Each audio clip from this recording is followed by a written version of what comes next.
नमस्कार दोस्तों, मैं अरुणा सिंह आपके साथ आज चर्चा करूंगी किसानों के मुद्दे पे। आज किसान बॉर्डर पे बैठे हुए हैं और दिल्ली तक अपनी आवाज़ पहुंचाने के लिए पंजाब, हरियाणा और देश भर से किसान दिल्ली की ओर आ रहे हैं। लेकिन उनके रास्ते में कील, कांटे, पत्थर, ईंट, रोड़ा, कोपड़ा सब कुछ बिछाया जा रहा है, जैसे कि किसी एक दूसरे देश की सेना हमारे देश में आ रही है। जबकि हमारे किसान भाई, हमारे अन्नदाता आपसे दिल्ली से बात करने के लिए आना चाहते हैं और आ रहे हैं। उनके रास्ते में कई मुसीबतें खड़ी की जा रही है और बवाल किए जा रहे हैं। मेरे साथ बहुत ही सीनियर मेरे दोस्त, मेरे वरिष्ठ पत्रकार डॉक्टर प्रमोद पावा जी हैं। नमस्कार सर। पावा जी, अभी बहुत सारी ये चर्चा चल रही है कि जो किसान आ रहे हैं, अभी मैंने कल किसी एक आईएएस की ट्वीट भी देखी और उसको रिट्वीट भी किया। उसके अलावा एक खास वर्ग, एक पार्टी के या आप सब कहिए कुछ खास लोग लगातार ये इल्जाम लगा रहे हैं कि ये लोग आतंकवादी है, खालिस्तानी है और ना जाने क्या क्या। मुझे याद है कि 2-2.5 साल पहले भी ऐसा ही, जब आंदोलन शुरू हुआ था, तब भी ऐसे ही आरोप लगाए गए थे और तब भी जनता ने और किसानों ने उन सब आरोपों को खारिज किया था। आज भी फिर किसानों ने आंदोलन शुरू किया है। आंदोलन शुरू करते ही सबसे पहला जो अटैक होता है, लो जी खालिस्तानी फिर आ गए दिल्ली, लो जी खालिस्तानी फिर दिल्ली में आ गए। क्या ये सच है? आप तो अंतर्राष्ट्रीय मामलों के इतने बड़े जानकार हैं, आपने तो बहुत जानकारी है इन सब विषयों की। तो मैं ये जानना चाहूंगी, एज ए एक्सपर्ट आपको क्या लगता है कि ये सब जो आरोप है, इनका क्या आधार है? क्या इन आरोपों में कोई सच्चाई है? पावा जी, एक हमारे दोस्त थे विदेश से, वो समाज शास्त्र का अध्ययन करने के लिए आए थे। तो हम उनको अपने पड़ोस की झुग्गी झोंपड़ियों में लेकर गए, उस झुग्गी बस्ती में लेकर गए। तो उन्होंने कहा कि ये झुग्गी वाले इसलिए विकास नहीं करते क्योंकि ये अपना इतिहास भूल जाते। इन्हें सिर्फ आज की रोटी की चिंता होती है और जब इनका पेट भर जाता है तब ये चादर तान के सो लेते हैं। ये इस चीज़ की भी चिंता नहीं करते कि मैंने अपने बच्चों को आगे के लिए पढ़ाना है। तो पीढ़ी दर पीढ़ी ये मिस्कीन रह जाते हैं, दरिद्र रह जाते हैं और फिर उसको अपना भाग्य मानकर ईश्वर को या अपने समाज को गालियां देते रहते हैं। कुछ ऐसा ही हमारे साथ है। लोग भूल गए, या जो हमारी आयु के होंगे उन्होंने अपने बचपन में ज़रूर देखा होगा, जब उनके माँ बाप कंकड़ वाली लाल गेहूं लेकर आते थे। वो 1965 को भूल गए होंगे, जब प्रधानमंत्री को मजबूरन कहना पड़ा था कि आप हफ्ते में एक दिन व्रत रखा करें क्योंकि हमारे पास इतना अनाज नहीं है कि हम अपने जनता का, अपने नागरिकों का पेट भर दें। आज उसी वक्त में हरित क्रांति आई। उस हरित क्रांति के जनक स्वामीनाथन जी की बेटी कल पूसा इंस्टीट्यूट में थी और उन्होंने जो बात रोते हुए कही, उनको आप सुनिए, यूट्यूब पर आपको मिल जाएगी और भी जगह मिल जाएगी। उन्होंने कितनी मायूसी से कहा कि ठीक है, आप मेरे पिता को भारत रत्न दे रहे हैं, लेकिन उन अन्नदाताओं को, एक चीज़ और गौर कीजिए कि वो अंग्रेजी में बोल रही थी लेकिन उन्होंने अन्नदाता शब्द का प्रयोग किया। तो योर फूड गिवर्स, आप उनके लिए, वो आपके लिए गेहूं उगाते हैं, वो आपके लिए अन्न उगाते हैं, आप उनके लिए कीले उगा रहे हैं। इससे बड़ी शर्मनाक बात क्या हो सकती है? और पहली बार ऐसा देखा गया है पूरी दुनिया में, जहाँ तक मेरा तजुर्बा है। इसे गाजा को छोड़ दें तो शायद किसी सरकार ने अपने नागरिकों के ऊपर हवाई हमले नहीं किए। ये पहली बार हुआ कि कल ड्रोन से उनके ऊपर आंसू गैस के गोले गिराए गए और वो गोले गिराए गए जो एक्सपायरी डेट के थे, वो गोले गिराए गए जो बीएसएफ के लिए आए हुए थे।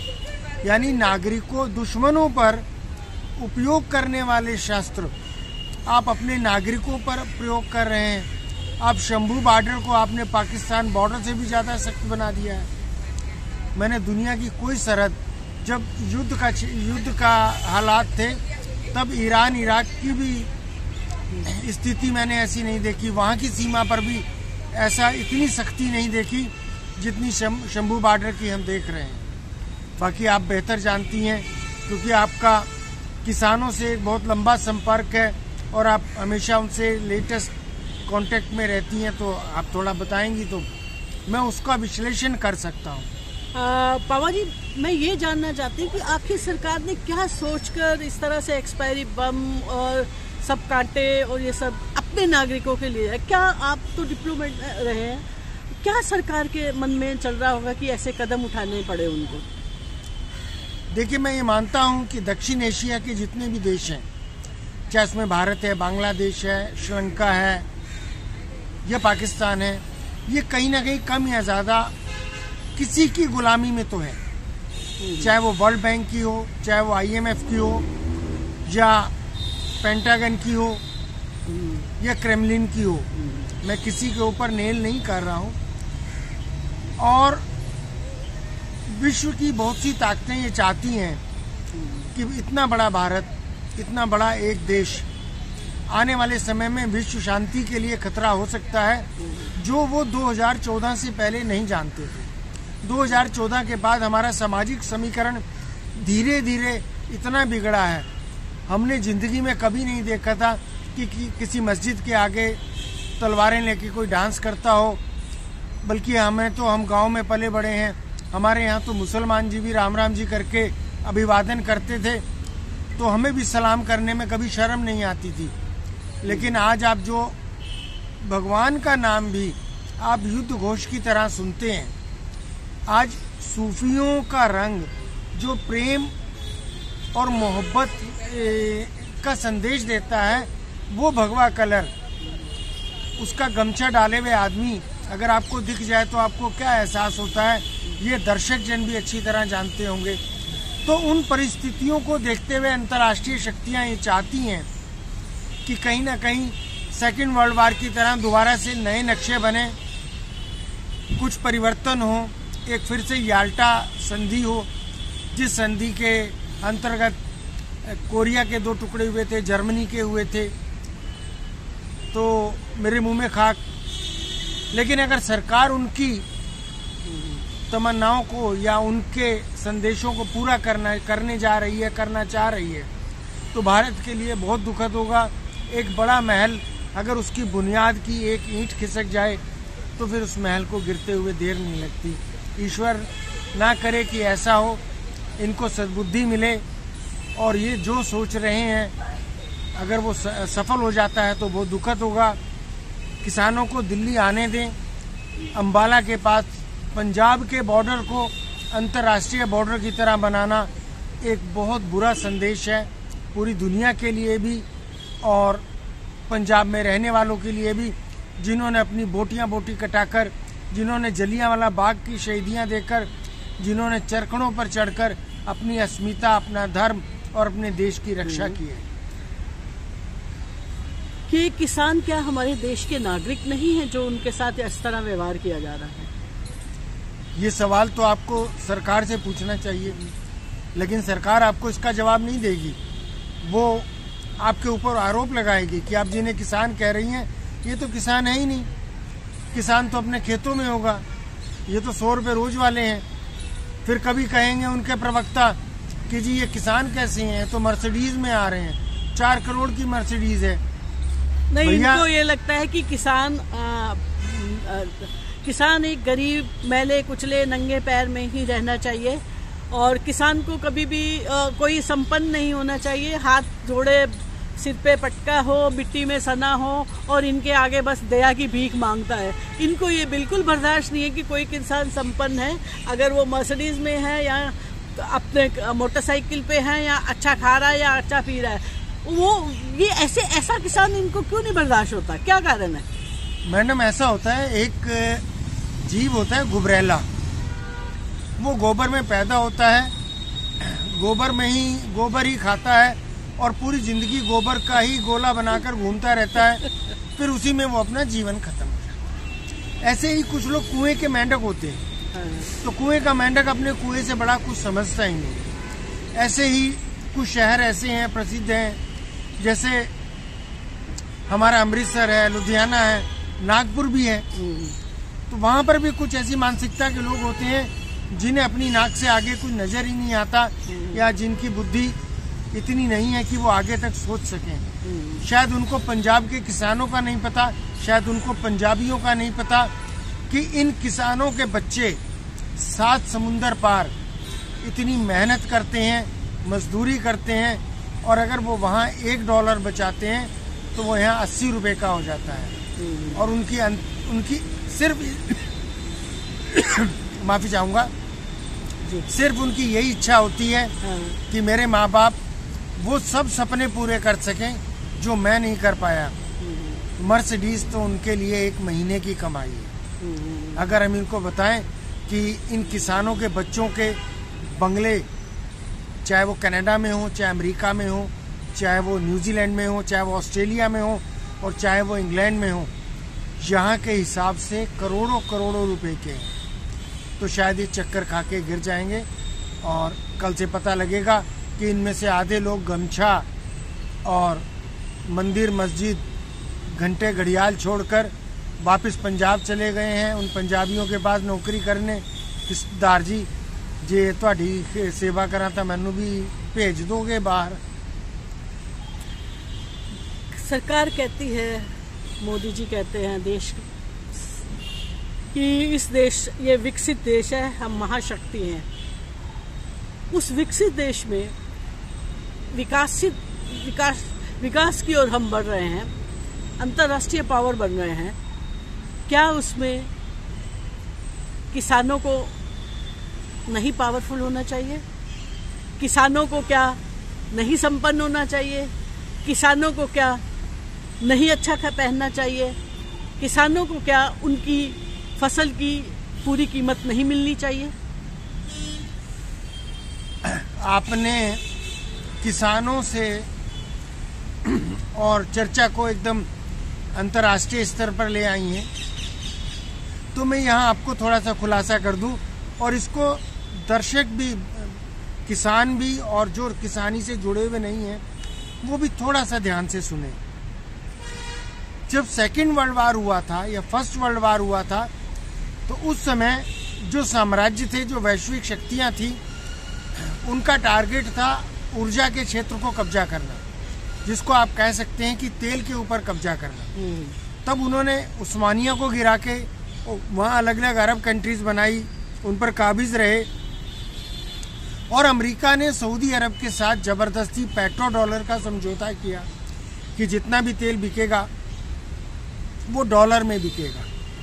लेकिन जैसे जैसे विकास होता गया, तेल की आने वाली भविष्य में आवश्यकता कम होती चली गई।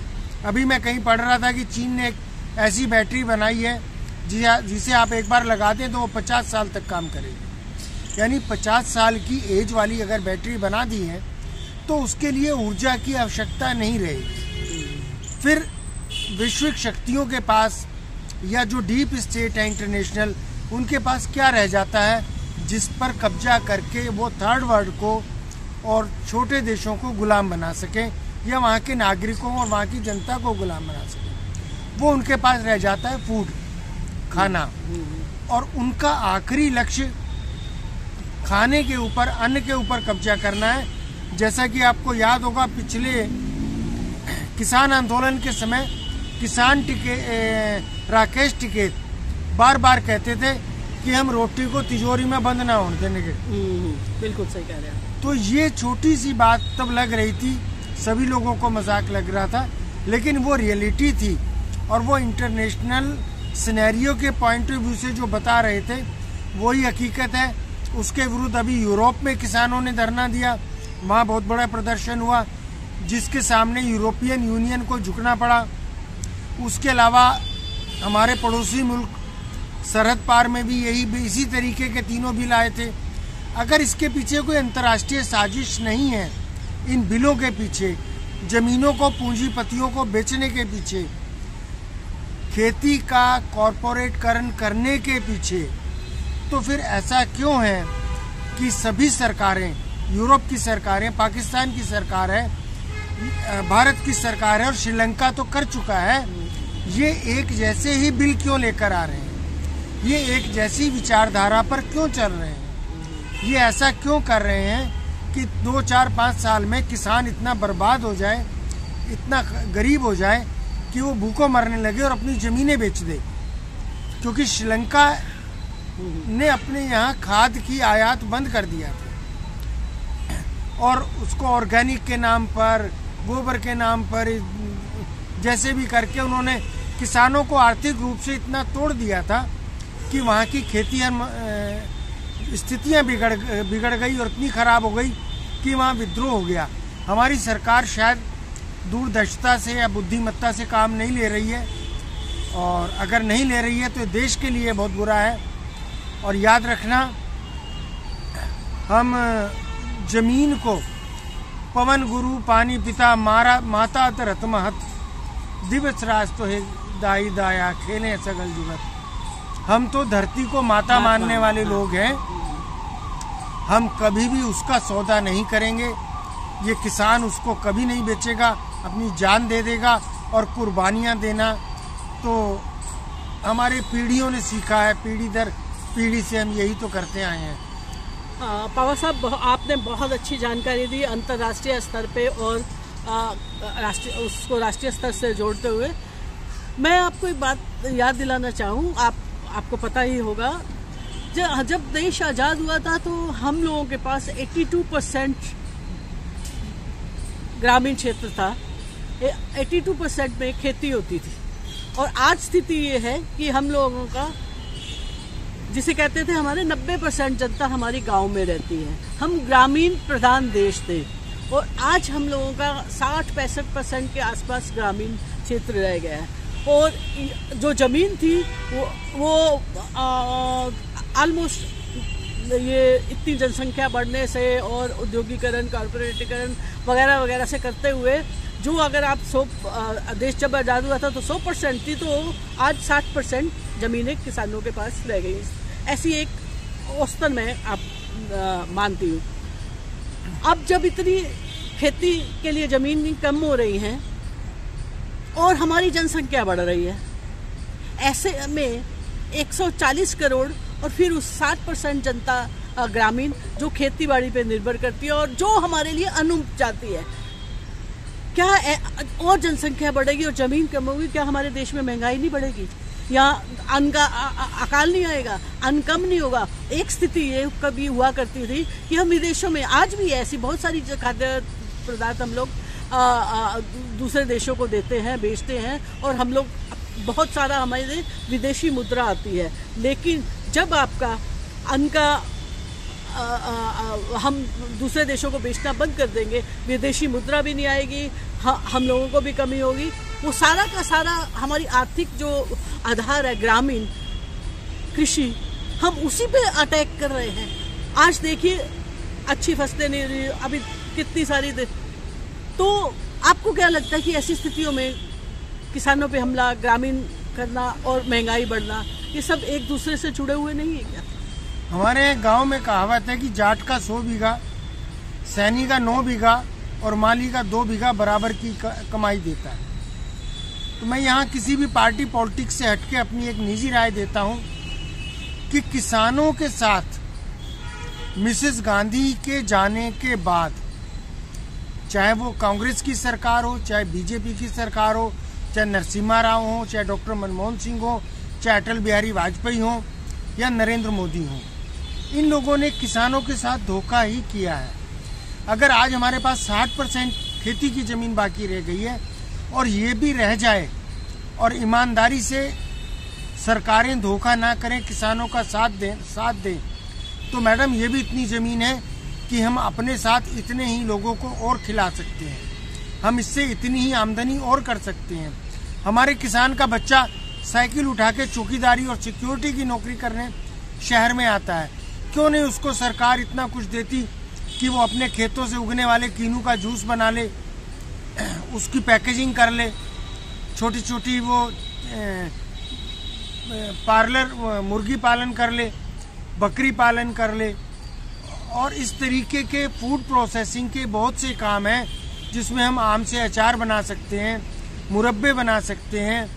हमारे गुड़ बनाने की विधियां आज भी वही चल रही हैं जो 200-500 साल पुरानी थी। हम उसके क्यों नहीं अच्छे शेप में बना सकते, उसको और अच्छा प्रोसेस करके। अगर 150 रुपये किलो धामपुर वाला गुड़ बेच सकता है तो मेरे किसान का गुड़ 80 रुपये ये 40 रुपये क्यों बिकता है? गेहूं किसान सरकार देती है 2200 रुपये, बाजार में बिकता है 1500 रुपये, और मेरे और आपके घर में आटा आता है 40 से 50 रुपये। 40 से 50 रुपए किलो। 55 ऑर्गेनिक अगर हो जाएगा तो 70-80 रुपए किलो भी हो जाता है। मैं तो 40 रुपये मान के चल रहा हूँ, 45 रुपये मान के चल रहा हूँ, तो बाकी का पैसा कहाँ गया? वो मेरे किसान को मिले तो क्या जरूरत है कि उसे आंदोलन करने की? यूपी का किसान भी, बिहार का किसान भी, जो बिहार का किसान, क्योंकि वहाँ एमएसपी नहीं है चावल के ऊपर, धान के ऊपर, वहाँ 1200 रुपये में धान लेकर पंजाब में वो 2200 रुपये बिकता है, वो मेरा बिहार का किसान भी मर्सिडीज में चल सकता है। लेकिन जब हम झूठे पाखंडों में और अपनी मूर्खताओं में खुद अपना पैर कुल्हाड़ी पर मारेंगे तो कोई आपका क्या कर लेगा?